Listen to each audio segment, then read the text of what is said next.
Yes, Miss Sherman. Mr. Honeywell is here. Oh, wouldn't you know at a time like this? All right, tell Mr. Honeywell to come in. Good morning, Vern, my boy. B.R., don't you know it's customary when the secretary's announcing you to wait until she tells you to go in? All right, I may be retired, but please remember that I'm still the president of this corporation. You're the only man that I've ever met that can ride both those horses, and me too. Well, anyway, I knew you had no one in here and you weren't on the phone with anybody. How did you know that? I listened outside the door before I had Miss Sherman announce me. I give up. All right, I'm worried. What are you worried about? We did 3 times more business last month than any month in our history. Exactly, but I'm worried that you're likely to rest on your laurels. You'll relax, float with the tide. Well, you might even want to take a vacation. I haven't had a vacation in 5 years. A commendable record. I believe you'd be perfectly willing to see me kill myself working for Honeywell and Todd. Oh, nonsense. Hard work never killed a man. Besides, our group insurance policy covers you. Now, Vern, what about this Benson Foundation? They're going to invest huge sums of money every year. I know all that. They're going to invest huge sums of money every year. You said that before. I like the sound of it. Huge sums of money every year. All right. We'll get out of here. Well, keep after them.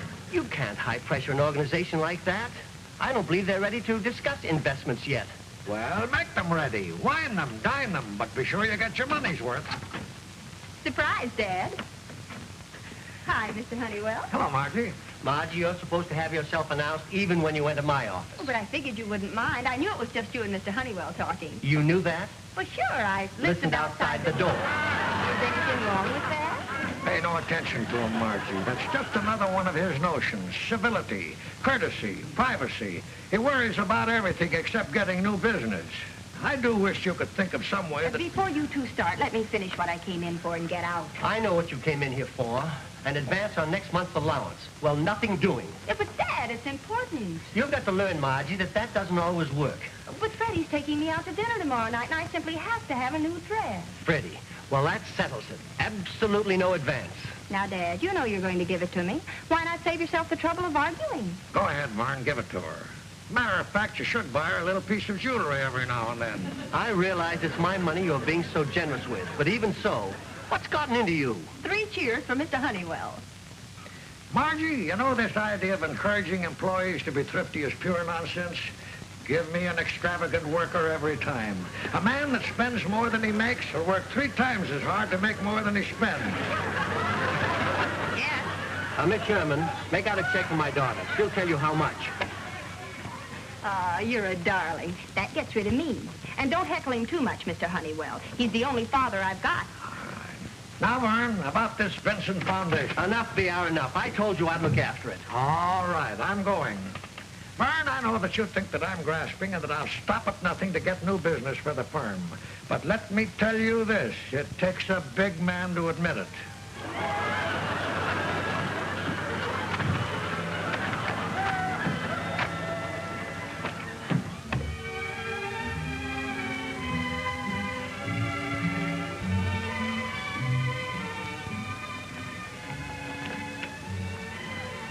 I told you I'm not ready to order yet. I'm waiting for a lady.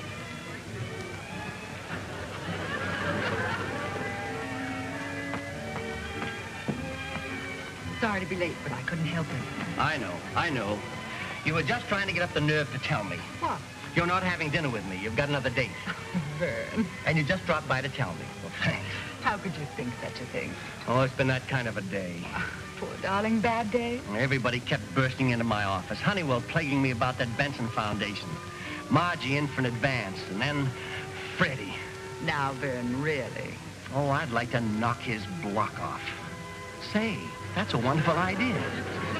Oh, waiter, we're ready to order now. I suppose this is the wrong day to say this, but I think you're being very unreasonable about Freddie. Me? I'm as reasonable as the day is long.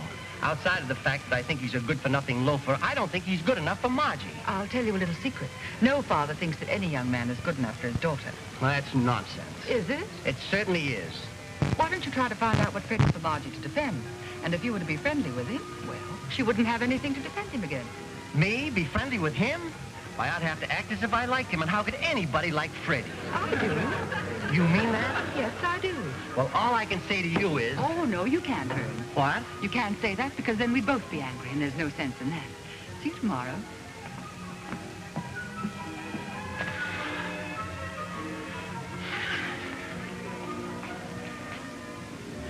Yes, just one. Charlie, I'm just about to embark upon a great experiment. Yes, sir. I'm about to be nice to a no-good so-and-so. Yes, sir. Mr. Wilson's in there with Miss Margie right now. Let me congratulate you on your judgment, Charlie. You know who I meant. It wasn't my judgment, Mr. Albright. I just happen to know who you don't like.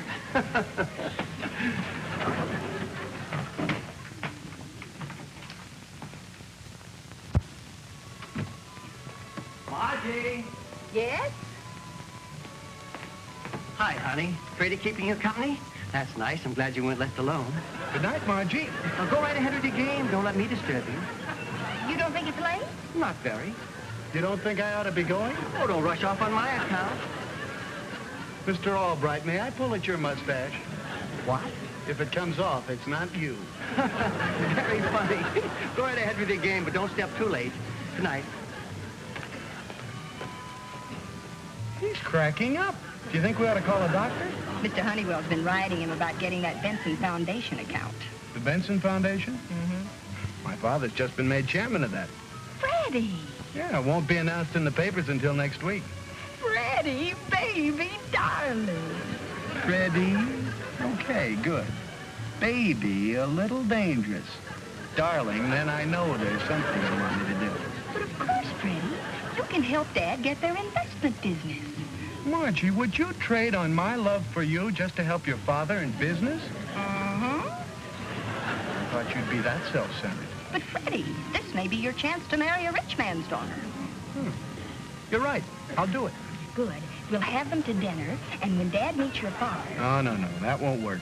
Every investment firm in town has been high-pressuring them. They're pretty sick of it. Well, I hardly think Father will high-pressure them. Maybe he won't, but if old Honeywell hears about it, he'll surely turn it on. Oh, that's true. But having them to dinner's a fine idea.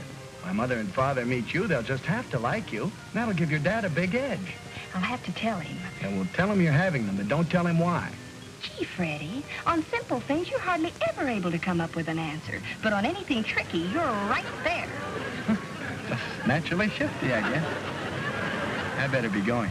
He's likely to get his energy back any minute. Oh, there's one more thing. Is this a Freddie, baby, darling? No, just a Freddie baby. Mr. Honeywell had a wonderful idea that Dad should give me some jewelry. So when you go downtown tomorrow, will you stop off and have them send me up a ring sizer? Don't you know the size of your own fingers? No. Do you? Sure, 15 and a half. That's your collar. Oh, okay. I'll have him send one up.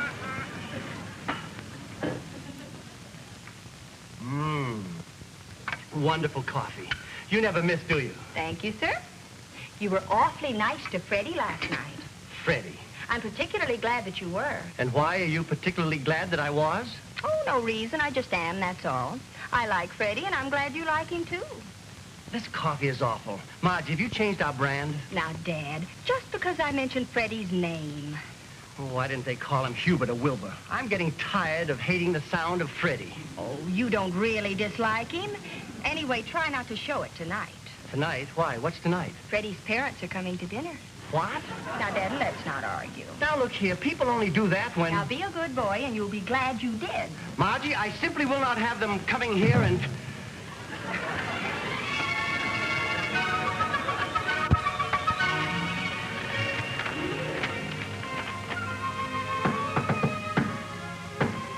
Come in. We're Here, because we're here. Because we are there. And that's why we are here. Good evening, friends. Oh, am I glad to see you. Hi, you fine old kid. Take the hand that shook the hand. Tell me, how's everything going?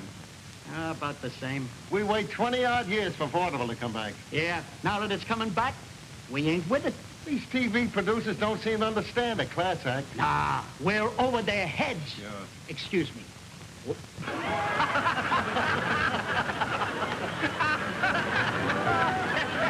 right, Eddie. Very well done. Okay, come on, fellas, let's sit down. Yeah, thanks. Yeah, Ryan. It kills me. Hey, a big shot at one of the networks spoke to us in the hall yesterday. Yeah, and what'd he say? He says, let me pass, I'm in a hurry. Well, don't worry, fellas, you're bound to hit. You had one of the greatest acts I've ever seen. That's when we had Mike. Yeah, we sure had a great act. Chauncey, The Dodger and Mike. Headliners. Yeah, money rolling in. You handling our investments. You boys were one of my first clients. Yeah, those were the days. Poor Mike. Yeah, whatever happened to him? He was hit with a car. He was hit by a Pierce arrow. Yeah, we tried out a lot of dogs after Mike, but the act was never the same. Yeah, dogs nowadays don't seem to have the talent that they used to. Oh, look, Vern, we come up to see you on a matter of some importance. How is the stock market holding up these days? Oh, it's doing pretty well. Oh, I'm glad to hear it. And the bond market holding up too, huh? Very strongly. Ah, fine, fine. Any particular reason that you boys are interested? Well, Vern, we were hoping that you'd be in a position to lend us $5. Oh, of course, anytime. My wallet's in my coat over there. The jeweler sent this package up to you. He said he couldn't deliver it up to the house, but that Margie... Oh, excuse me, gentlemen. I didn't know anyone else was here. You see, I should have listened at the door. I trust Mr. Albright has taken care of you. Oh, yes, everything's fine. Has he recommended Peruvian national bonds to you? Peruvian national bonds. I don't think that these boys would be interested in, Now, Vern, please don't interrupt me. These Peruvian nationals are a great investment. We've joined 2 other firms in underwriting the issue. They carry a good rate of interest, and they're backed up by a hydroelectric development that...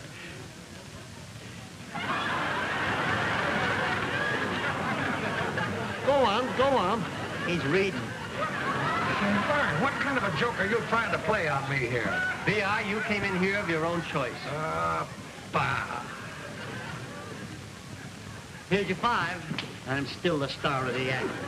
This must make close to 300. Oh, don't worry, boys. You'll pay me back.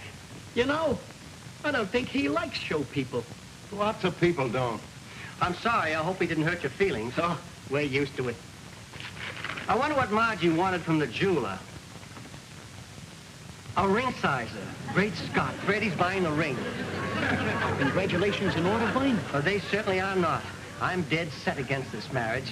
But those kids are so far ahead of me, there's nothing I can do about it. I wish we could help you. Freddie's buying the ring. His parents are coming to my house tonight. I'm sunk. Did you say his people are coming to your place tonight? Yes. Maybe we ought to play a benefit, huh? Good idea. Well, what do you mean? Well, like we were saying, some people don't like show people. Get it? No, I don't. Well, supposing we show up as your best pals. Supposing you're bored with this investment racket. It must be mighty dull, and you got a lot of show people around to liven things up. Maybe these people might go for the daughter of an investment counselor, but they'd think twice if they thought your place was a hangout for hoopers. An animal acts. An acrobat. Well, it might work. I'm desperate. I'll try anything. We'll make it work. But it won't be a benefit, though. Now, look. Margie will probably try to force me to get rid of you. But no matter what I say, don't you leave until 12 o'clock. And there'll be $20 apiece in it for you. Frankly, we can use the money. Okay? I'll see you at 6:30. Right. Shall we leave? What do we do to get off? E for Eifer, of course. E for Eifer? What in the world is that? You don't know that? No. 1, 2, E for Eifer.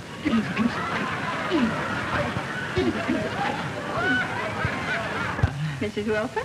Thank you, my dear. No, thank you. Later. If you'll excuse me, I have a few more things to do about dinner. Can I help you, Margie? Oh, yes, thank you, Freddie. Well, she seems like a very nice young lady. I wonder what her father's like. Well, Freddie tells me he's a Wall Street man, rather a conservative. Oh, yes, I've heard of him. When's your father going to get here? He should be in any minute. We're here because we're here. Because we are not there. We're here because we're here. Because we aren't there.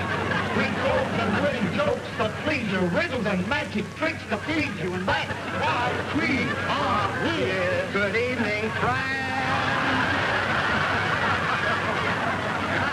Oh, how about that? Mr. and Mrs. Wilson, I believe. I'm Vern Albright. How do you do? How do you do? How do you do? I just happened to run into a couple of my friends, and I brought them along. This is Chauncey and the Dodger. How do? Hiya. Gentlemen, Say, haven't we met someplace before? I hardly think that's likely. Oh, no offense, sir. I thought there for a moment that we'd met. No, I guess not. Oh, the boys are a million laughs. You'll die. Oh, I'm sure. I know what I'll do. If they begin talking business, I'll start singing. Oh, Freddie, people don't suddenly burst into song in the living room. They don't? Of course not. Golden, golden slippers, because they look so neat. Oh, them golden slippers, oh, them golden slippers I was gonna wear to walk on the golden street. Oh, them golden slippers, oh, them golden slippers I was gonna wear because they look so neat. Oh, them golden slippers, oh, them golden slippers I was gonna wear to walk on the golden street.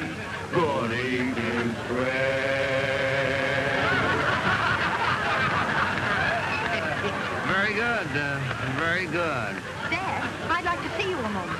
Not right now, honey. We're entertaining Mr. and Mrs. Wilson.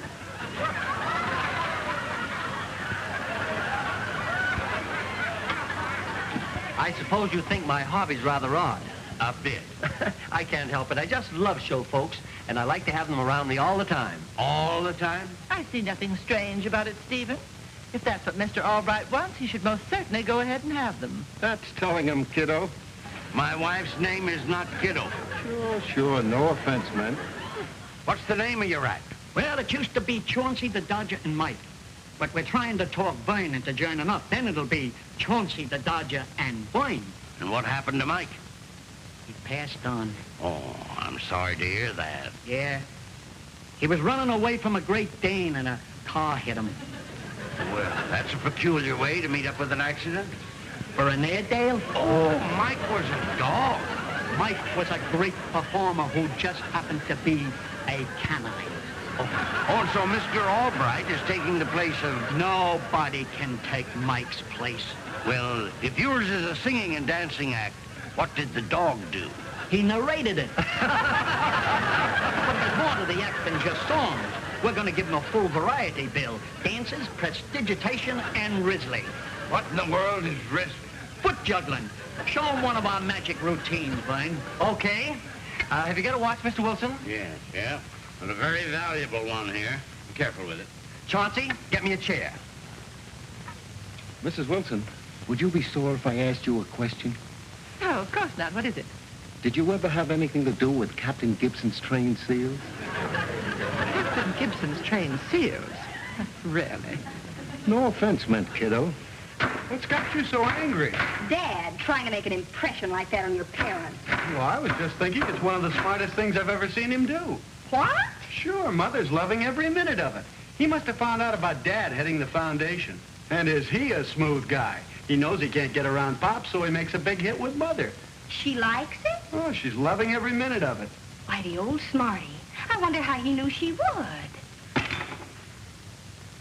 The watch. I met another friend at luncheon today who invented this trick. He showed it to me. He had a little pattern that went with it. The more you look, the less you see. I really need a hammer, but a heavy bookend will do. No! Don't worry, Stevie. My friend did this before the crowned heads of Europe. My friend never missed. And now the bookend. Here it is, Dad. Professor? 1, 2. I wish my friend were here. My beautiful watch. Professor, maybe we should go into our dance. Your watch. If you think this is funny, you should have been here the night the acrobats were here. Dad, come out on the terrace for a moment. Oh, excuse me just a minute. Pretty slick, weren't you? What do you mean? Yeah, I'll bet you haven't the faintest idea that Mr. Wilson was made head of the Benson Foundation. What? It won't be announced till tomorrow. How did you find out about it? That Freddie. How could he do this to me? E for Eifer, the E for Eifer. Okay, fine. And now, ladies and gentlemen... E for Eifer, the E for Eifer. I hear Albright say E for Eifer. That's what it sounded like. Curious. I wonder what it means. Now, I want your strict attention for this trick. This trick will not be repeated. I only do it once in every city in the land. The E for Eifer, the E for Eifer. Go away, boy. You bother me.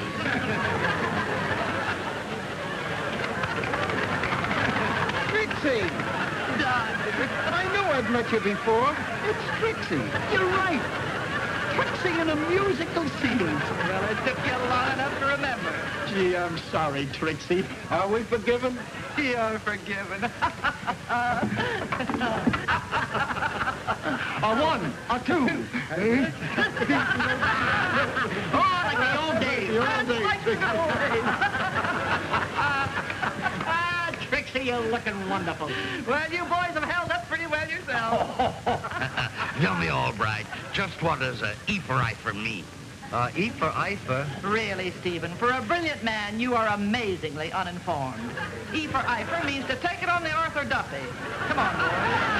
A one, a two, E for Eifer. E the piece of Eifer. E for Eifer. E the piece of Eifer. You know, Albright, this is really very thoughtful of you. I haven't seen my wife have such a good time in years. Oh, it was nothing at all. I'm glad she's having a good time. Well, she certainly is enjoying herself. You know, I was very suspicious of you, Albright. Of me? Yes, you see, I'm a rabid vaudeville fan. That's where I met my wife, and I thought you had heard about it, and you were catering to us. Well, why would I do that? There's a development in regard to the Benson Foundation that will be announced tomorrow. Just call me up as soon as you read the announcement, and I may have something of interest for you. Oh, I'll be glad to call you. Good. Good. Because we aren't there.